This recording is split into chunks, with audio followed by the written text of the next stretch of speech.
பாத்தியா கண்டுக்காம போறான். ஆமாண்டா. அப்படிதான் ஒரு 10 ரூபா கூட சம்பாரிச்சா போதும், அப்படியே பழசெல்லாம் மறந்துடுவானுங்க, அப்படியே மிதப்பானுங்க, அப்படியே மீன் மாதிரி அப்படியே மிதப்பானுங்க. ஏண்டா நீயும் கண்டுக்காம இருந்தா நானும் கண்டுக்காம போயிட்டேன். என்னமோ இவன் பேசி நம்ம பேசாம இருந்த மாதிரி பேசிட்டு இருக்கான் பாருங்களா. இது மட்டுமா, கோடி கோடியா சம்பாதிக்கிறான்டா அவன். கோடி கோடியா சம்பாதிக்கிறானா? ஏன்டா கோடி கோடியா சம்பாரிச்சா நான் ஏன்டா லோன் வட்டிலாம் இப்போ வரை கட்டிட்டு இருக்கேன்? என்னடா சொல்ற? அதுவே தெரியாத உனக்கு? இன்னொன்னு தெரியுமா, அவனுக்கு கர்ச்சீஃபே 500 நோட்டு தான். எது 500 நோட்டு தான் கர்ச்சீஃபா? ஏன்டா என்கிட்ட கர்ச்சீஃபே கிடையாதுடா.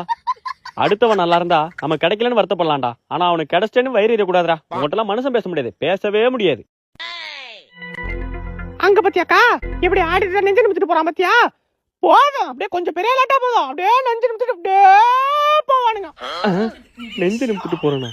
சரி அப்ப பாடியை கொஞ்சம் லூஸ் விட்டு கொஞ்சம் பொறுமையா போவோம். நடிப்புக்கா நடிப்பு தோபரு அப்படியே எதுவுமே இல்லாத மாதிரி போவானுங்க. வீட்டுல பார்த்தா பொட்டி பொட்டியா காசு எடுத்து வச்சிருப்பானுங்க. என்னடா எப்படி போனாலும் ஏதாச்சும் சொல்றீங்க?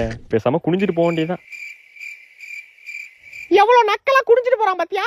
இதுதான்க்கா அப்படியே திமிரு இருக்கா அவனுக்கு. கொஞ்சம் காசு வந்துட்டுனா போதும், அப்படியே ஆடு ஆடு ஆடு ஆடுன்னு மைக்கேல் ஜாக்சன் மாதிரி ஆடுவானுங்க. நான் நடந்தே போறடா, ரோட்லயே படுத்துக்கிறேன்டா. பாத்தியா எவ்வளவு தென்னை விட்டா ரோட்ல படுத்திருக்கான் பாரு. அப்படிதான் கொஞ்சம் பெரிய ஆளாட்டா போதும், அப்படியே பறவை மாதிரி பறப்பானுங்க பறப்பானுங்க.